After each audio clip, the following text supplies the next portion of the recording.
प्रश्न आया, शादी हिंदू रीति रिवाज से क्यों करते हैं?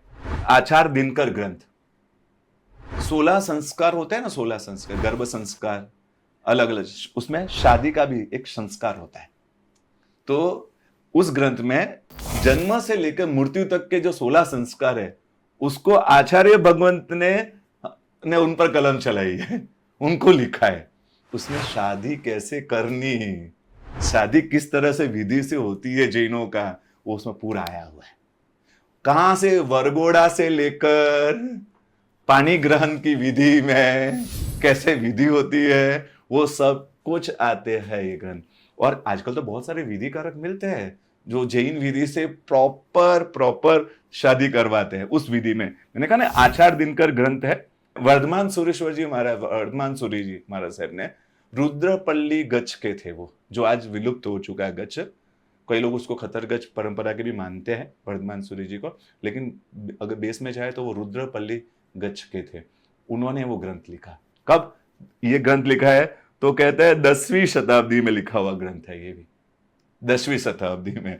तो उस ग्रंथ में पूरी तरह से जैन विधि में शादी कैसे होती है, कैसे पाणी ग्रहण होता है। और मेरे तो मित्र, अभी हम कुछ दिन पहले राहुल भाई की शादी थी, हमारे मित्र है, और ऐसे शादी में लगभग मेरा जाना आना नहीं होता है, लेकिन उन्होंने पूरी जैन विधि से शादी रखा था और चौमुखी भगवान रखे थे दर्शनीय। और भगवान होने के कारण वहां पर कोई भी लोग, पानी का अलाउड नहीं था, खाने का अलाउड नहीं था, लोग बिना चप्पल बैठे हुए थे और शांति से पूरी विधि भगवान की साक्षी में निहार रहे थे। शादी ना मांगलिक क्रिया है, जीवन, एक दो जनों के जीवन में एक दूसरे के पात्र के साथ अपना जीवन शुरुआत करते एक मंगल क्रिया है। लेकिन आजकल की जो शादियां हो रही है, जहां हमारी जैन विधि को हम भूल गए, तो आजकल की जो शादियां हो रही है उसमें कितने सारी अमंगल क्रिया हो रही है।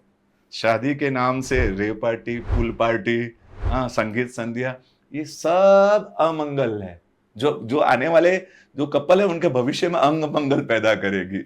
मांगलिक प्रसंग में अमंगल करना शुरू हो गया।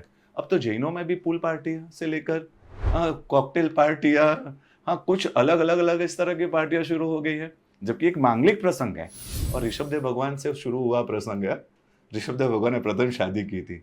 तो मुझे लगता है कि एटलीस्ट एक श्रावक जीवन की शुरुआत, हम साधु नहीं बन पाए और श्रावक जीवन की शुरुआत करें, तो एटलीस्ट जैन विधि वाला है ये जो पूज्य वर्धमान सूरी जी द्वारा रचित आचार दिनकर ग्रंथ, उसके जो 16 संस्कार होते हैं उसमें एक शादी संस्कार है, उनका आलम्बन लेना चाहिए और उस तरह से जैन विधि से शादी करवानी चाहिए।